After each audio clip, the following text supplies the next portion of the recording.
பன்னெடுங்காலத்திற்கு முன்னாடி நடந்த கதை இது. அந்த அழகான கிராமத்துல ஊரை விட்டு தனியா இருந்தது ஒரு அழகான குடிசை வீடு. அந்த வீட்ல இருந்து எப்பவும் இருமல் சத்தம் கேட்டுக்கிட்டே இருக்கும். அந்த வீட்ல இருக்கிற பெரியவர் சின்னையாவுக்கு ரொம்பவும் உடம்பு சரியில்லை. அவரோட சின்ன மகன் சிவையாவும் அவனோட மனைவி வள்ளியும் பாத்துக்கிட்டாங்க. சின்னையா ரொம்ப வறுமையிலும் மூத்த மகன் ராமையாவையும் சின்ன மகன் சிவையாவையும் பாத்துக்கிட்டு இருந்தாரு. மூத்த மகன் ராமையாவுக்கு எழுத படிக்க தெரிஞ்சிருந்தாலும் தம்பியோட சேர்ந்து ரொம்ப தூரத்துல இருக்கிற அவங்களுக்கு சொந்தமான வயலுக்கு போய் விவசாயத்தை பாத்துட்டு இருந்தாங்க. சின்னையாவுக்கு நாளுக்கு நாள் உடல்நிலை ரொம்ப மோசமாயிட்டதுனால ஒரு நாள் சிவையாவை கூப்பிட்டு, சிவையா, நீ மட்டும்தான் என்ன அன்பாவும் அக்கறையாவும் பாத்துக்கிட்ட. நான் உனக்கு ஏதாவது செய்யணும். நான் இறந்ததுக்கு அப்புறம் அந்த பெட்டியில ஒரு உயில் இருக்கு, அதை எடுத்து பார்ப்பா அப்படின்னு சொல்லிட்டு கொஞ்ச நாள்ல சின்னையா இறந்து போயிட்டாரு. அவர் இறந்ததுக்கு அப்புறம் சொத்தை எல்லாம் யாரு பேர்ல எழுதி வச்சிருப்பாருன்னு ராமையா யோசிக்க ஆரம்பிச்சான். அடுத்த நாள் சிவையா அப்பா கொடுத்த உயில் பத்திரத்தை எடுத்துக்கிட்டு அண்ணன் கிட்ட வந்து, அண்ணா, அப்பா இந்த உயில் பத்திரத்தை பத்தி என்கிட்ட சொன்னாரு. எனக்கு தான் படிக்க தெரியாது. இதுல என்ன எழுதிருக்குன்னு கொஞ்சம் படிச்சு சொல்றியா? அது ஒன்றும் இல்லை தம்பி. அப்பா அவருடைய ஞாபகமா இந்த வீட்டில் நீ இருக்கணும்னு ஆசைப்படுறாரு. அதனால இந்த வீட்டை உன் பேர்ல எழுதி வச்சிருக்காரு. ரொம்ப தூரத்தில் இருக்கிற வயலை மட்டும் என் பேருக்கு எழுதி வச்சிருக்காரு. பரவாயில்ல, நீ அப்பா ஞாபகமா இந்த வீட்டை வச்சுக்கோ. நான் ரொம்ப தூரத்துல போய் இருந்துக்கிறேன் அப்படின்னு தந்திரமா பேசி அப்பாவியான சிவையாவை ஏமாத்தி விளைச்சல் மிகுந்த வயலை ராமையா எடுத்துக்கிட்டான். தம்பியை ஏமாத்திட்டு செழிப்பான வயலை எடுத்துக்கிட்ட ராமையா அங்க விவசாயம் பண்ணி ரொம்ப வசதியா வாழ்ந்தான். ஆனா சிவையா பக்கத்துல இருக்கிற ஒருத்தரோட வயல்ல கஷ்டப்பட்டு வேலை செஞ்சு சொற்ப வருமானத்துல வேலை பார்த்தான். அவன் கொண்டு வர கொஞ்சமான பணம் வீட்டுக்கு பத்தவே இல்ல. அதனால ரொம்ப வறுமையில எல்லாரும் கஷ்டப்பட்டாங்க. தினமும் கீரையும் சோறு சாப்பிட்டு வாழ்ந்தாங்க. அதனால ஒரு நாள் வள்ளி, என்னங்க, நீங்க தினமும் சம்பாரிச்சு கொண்டு வர்ற கொஞ்சம் பணம் நம்ம குடும்பத்துக்கு பத்தல. வீட்டுல சமைக்கிறதுக்கு அரிசியும் காலி ஆயிடுச்சு. என்ன பண்றதுன்னு தெரியலங்க. வள்ளி, நீ எதுக்கும் கவலைப்படாத. என் அண்ணன் எந்த கஷ்டம் வந்தாலும் என்னை கைவிட மாட்டா. நான் அவனை போய் பார்த்து ஏதாவது உதவி கேட்டுட்டு வரேன் அப்படின்னு சொல்லிட்டு கட்டுச்சோரை கட்டிக்கிட்டு தூரத்துல இருக்கிற அண்ணனை போய் பாக்குறதுக்கு காட்டு வழியா நடந்து போனான். ரொம்ப தூரம் நடந்து போய் ரொம்ப சோர்வா அவங்க அண்ணனோட வீட்டை வந்து சேர்ந்தான். தம்பி வரத பார்த்த ராமையாவுக்கு அதிர்ச்சியா இருந்தது. அடடே, வாடா தம்பி, என்ன பார்க்கறதுக்கு இவ்வளவு தூரம் வந்திருக்க? என்ன விசேஷம்? அண்ணே, நான் இப்ப ரொம்ப கஷ்டத்துல இருக்கேன். என்னோட வருமானத்தை வச்சு என் குடும்பத்தை நடத்தவே முடியல. சாப்பிட அரிசி கூட இல்லைண்ணே. எனக்கு கொஞ்சம் அரிசி கொடுக்குறியா? அதை ஏண்டா கேட்குற? நானே ரொம்ப வறுமையில் தான் இருக்கேன். இந்த வருஷம் விளைச்சலே இல்லை. சரி, நீ கேட்ட மாதிரி நான் உனக்கு அரிசி தரேன். ஆனால் நீ எனக்கு உன்னோட ஒரு கண்ணு எனக்கு கொடுக்கணும். என்ன சொல்ற? அதை கேட்டதும் சிவையாவுக்கு ரொம்ப அதிர்ச்சி ஆயிடுச்சு. ஆனாலும் தன்னோட குடும்பத்தோட வறுமைய நினைச்சு வேற வழி இல்லாம அண்ணன் கேட்ட மாதிரி சிவையா தன்னோட ஒரு கண்ணை கொடுத்துட்டு ஒரு மூட்டை அரிசிய வாங்கிட்டு அவனோட வீட்டுக்கு நடந்து போனான். வீட்டுக்கு வந்ததும் வள்ளி அவனோட நிலைமைய பார்த்து ரொம்ப அழுதான். ஏங்க, இந்த மாதிரி பண்ணீங்க? எங்களுக்காக ஒரு கண்ணை கொடுத்துட்டு வரலாமா? உங்க அண்ணன் இவ்ளோ மோசமானவர்னு நான் நினைச்சு கூட பாக்கல. என் கண்ணனை பத்தி தப்பா பேசாத வள்ளி. பாவம், அவனு கஷ்டத்துல தான் இருக்கா. என் கண்ணை வித்தாவது அவன் குடும்பத்தை நடத்துவான்ல, அதுக்காக தான் என் கண்ணை கொடுத்துட்டு வந்த. மீண்டும் பழையபடி சிவையா வயல் வேலைக்கு போனான். ஆனா சிவையாவோட கெட்ட நேரம், அவன் கிராமத்துக்கு தண்ணி கொடுக்கற ஆறு திடீர்னு வத்தி போச்சு. என்ன காரணம்னு தெரியல. அதனால மக்கள் யாராலும் விவசாயம் பண்ண முடியல. தண்ணி பஞ்சம் ஆயிடுச்சு. நாட்கள் போக போக மீண்டும் அவங்க குடும்பத்தை மறுமை வாட்டியது. பழையபடி அதே நிலைமைக்கு சிவையா வந்தான். வள்ளி, எனக்கு வேற வழி தெரியல. நான் திருப்பியும் எங்க அண்ணன் கிட்ட போய் உதவி கேட்டுட்டு வந்துடுறேன். இந்த முறை நிச்சயம் அண்ணன் உதவி பண்ணுவான். வேண்டாங்க, நம்ம பசி பட்டினியில செத்தாலும் பரவாயில்ல. உங்க அண்ணன் இந்த முறை உங்களை இன்னும் கஷ்டப்படுத்ததான் போறாரு. தயவு செய்து போக வேண்டாம். அப்படின்னு வள்ளி எவ்வளவு தடுத்தும் கேட்காம சிவையா அண்ணனை பாக்குறதுக்கு போனான். அண்ணே, என்னோட நிலைமை திரும்பவும் ரொம்ப கஷ்டத்துக்கு வந்துருச்சு. குழந்தைங்கெல்லாம் பசி பட்னியில கஷ்டப்படுறாங்க.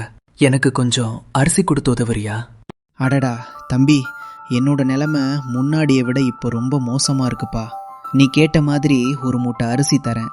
ஆனால் எனக்கு உன்னோட இன்னொரு கண்ணையும் நீ கொடுக்கணும். ஒரு மூட்டை அரிசியை கொடுத்துட்டு கண்ணை கேக்குற அண்ணனை நினைச்சு சிவையாவுக்கு அதிர்ச்சியா இருந்துச்சு. ஆனாலும் தன்னோட குடும்பத்தை நினைச்சு அண்ணன் கேட்ட மாதிரி இன்னொரு பண்ணையும் கொடுத்துட்டு தட்டு தடுமாறி அங்கிருந்து புறப்பட்டான். போற வழி எதுன்னு தெரியாம ரொம்ப கஷ்டப்பட்டு வீட்டுக்கு போற வழியை விட்டு மாறி காட்டு பக்கமா போக ஆரம்பிச்சுட்டான். ரொம்ப அசத்தியில ஒரு மரத்துக்கு கீழே படுத்து தூங்கிட்டான். கொஞ்ச நேரத்துல பயங்கரமா புயல் காத்து அடிக்க ஆரம்பிச்சுச்சு.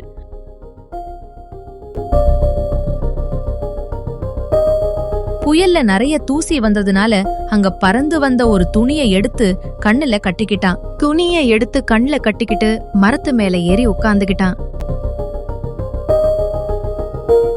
அப்போ அங்க குப்பினி சுப்பினின்னு 2 பேய் வந்துச்சு. என்னடி குப்பினி, ரொம்ப நாளா உன்னை ஆளை காணோம். ஊருக்குள்ள நீ என்னெல்லாம் சேட்டை பண்ண சொல்லு. நான் என்ன பண்ண தெரியுமா? இந்த ஊர் மக்கள் எல்லாம் ரொம்ப செழிப்பா சந்தோஷமா இருக்காங்க. அது எனக்கு பிடிக்கல. அதனால அவங்க ஆத்துல ஓடுற தண்ணிய நிறுத்திட்டேன். சரி, நீ என்னென்ன சேட்டை பண்ண சுப்பினி, அத முதல்ல சொல்லு. நானா? பக்கத்து நாடான ரத்தினகிரியில ஒரு அழகான இளவரசி இருக்கா. என்னை விட அவ ரொம்ப அழகா இருக்கா. அது எனக்கு பிடிக்கல. அதனால அவளுக்கு கண் பார்வை போகிற மாதிரி பண்ணிட்டேன். சரி, அந்த ஆத்துக்கு தண்ணி வரணும்னா என்ன பண்ணணும்? அவங்களுக்கு பழையபடி தண்ணி வரணும்னா பக்கத்துல இருக்கிற பெரிய பாறைய யாராவது நகட்டி வைக்கணும். அப்படி பண்ணுனா பழையபடி ஆத்துக்கு தண்ணி வரும். சரி சுப்பினி, அந்த இளவரசிக்கு கண் பார்வை வரணும்னா என்ன பண்ணணும்? அதுக்கு ஒரு வழி இருக்கு. நீ ஒரு பெரிய பாறைய வச்சு தண்ணி வராம பண்ணல, அதுக்கு அடியில ஒரு மஞ்சள் நிற பூ இருக்கு. அதை தேய்க்கும் போது வர வாசனை யார் நுகர்றாங்களோ அவங்களுக்கு கண் பார்வை திருப்பி வந்துடும். குப்பினியும் சுப்பினியும் பேசிட்டு இருந்தத மரத்துக்கு மேல இருந்து சிவையா கேட்டுட்டு ரொம்ப அதிர்ச்சி ஆயிட்டான். அந்த 2 பேய்களும் போனதுக்கு அப்புறமா தட்டு தடுமாறு அந்த ஆறு இருக்கிற இடத்துக்கு போனா ரொம்ப கஷ்டப்பட்டு அந்த பாரங்கள் எங்க இருக்குன்னு தேறினா. ஒரு வழியா அந்த பெரிய பாரங்கள்ல தொட்டு தொட்டு பார்த்து கண்டுபிடிச்சிட்டான். அந்த பேய் சொன்ன மாதிரி அந்த பாரங்கள்ல சிவையா நகர்த்தினா. நகர்த்தின உடனே அந்த மஞ்சள் நிற பூ அருமையான வாசனைய கொடுத்துச்சு. அந்த பூ இருக்கிறத தெரிஞ்சுக்கிட்டு சிவையா அந்த பூவை எடுத்தான். அந்த பேய் சொன்ன மாதிரியே அதனுடைய வாசனையை நுகர்ந்தான். என்ன ஆச்சரியம்! அந்த பேய் சொன்ன மாதிரியே சிவையாவுக்கு அவனுடைய 2 கண்களும் திரும்பி வந்துடுச்சு. அதனால சந்தோஷத்துல சிவையா துள்ளி குதிச்சான். அதுக்கப்புறமா அந்த மந்திரப்பூவை எடுத்துக்கிட்டு ரத்தினகிரி நாட்டுக்கு போனான். ரத்தினகிரி நாட்டில் மகாராஜா திறம்பட ஆட்சி செஞ்சுட்டு வந்தாரு.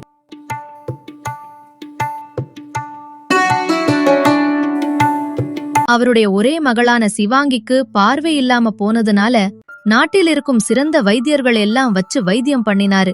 ஆனாலும் இந்த உலகத்தோட அழக பார்க்க முடியாம சிவாங்கின்ற அந்த அழகான இளவரசி ரொம்பவும் கஷ்டப்பட்டா.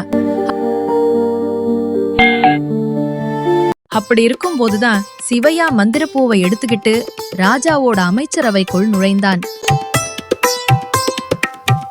திடீர்னு ஒரு மனிதன் நுழைந்த உடனே சிப்பாய்கள் எல்லாம் வாளை எடுத்து அவன் முன்னாடி நீட்டினாங்க. அத பார்த்துட்டு சிவையாவுக்கு உடம்பெல்லாம் நடுங்கிடுச்சு. ஏய், அங்கேயே நில். யாருடா நீ? எவ்வளவு தைரியம் இருந்தா அரசவைக்குள்ள அனுமதி இல்லாம உள்ள வருவ? ஐயா, என்ன மன்னிச்சிருங்க. நான் ஒரு வைத்தியன். நம்ம இளவரசி அம்மாவுக்கு மீண்டும் பார்வை கிடைப்பதற்காக நான் ஒரு வைத்தியம் செய்ய வந்திருக்கேன். தயவு செய்து அனுமதி கொடுங்க மகாராஜா. வைத்தியரே, நீங்க திரும்பி போயிடுறதா நல்லது. இந்த உலகத்தில் இருக்கிற சிறந்த வைத்தியர்கள் எல்லாம் வைத்து நான் முயற்சி பண்ணி பார்த்துட்டேன். எந்த பலனும் இல்லை. மகாராஜா, என்ன நம்புங்க. இதுக்காக எனக்கு நீங்க எந்த வெகுமானமும் தர வேண்டாம். ஒரே ஒரு வாய்ப்பு மட்டும் கொடுங்க. சிவையா இப்படி வேண்டி கேட்டுக்கிட்டதுனால மகாராஜா அவன் வைத்தியம் பண்ண சம்மதிச்சாரு. சிவையா இளவரசி கிட்ட போய் நின்னு அந்த மந்திரப்பூவை தேய்ச்சான். உடனே அதிலிருந்து அருமையான வாசனை வந்தது. அதை நுகர்ந்ததும் இளவரசிக்கு மீண்டும் பழைய படி பார்வை வந்தது. பார்வை வந்த சந்தோஷத்தில் இளவரசி துள்ளி குதிச்சாங்க. வேற என்ன வேணும்? மகாராஜாவுக்கு ரொம்ப சந்தோஷம். அதனால சிவையாவுக்கு ஒரு பானை நிறைய பொற்காசுகளை பரிசாக கொடுத்தார்.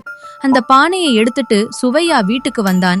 தண்ணி பஞ்சத்தில் களையிழந்து போயிருந்த அவனுடைய வீடு இப்போ செழிப்பா இருந்தத பார்த்துட்டு அவனுக்கு ஆச்சரியமா இருந்தது.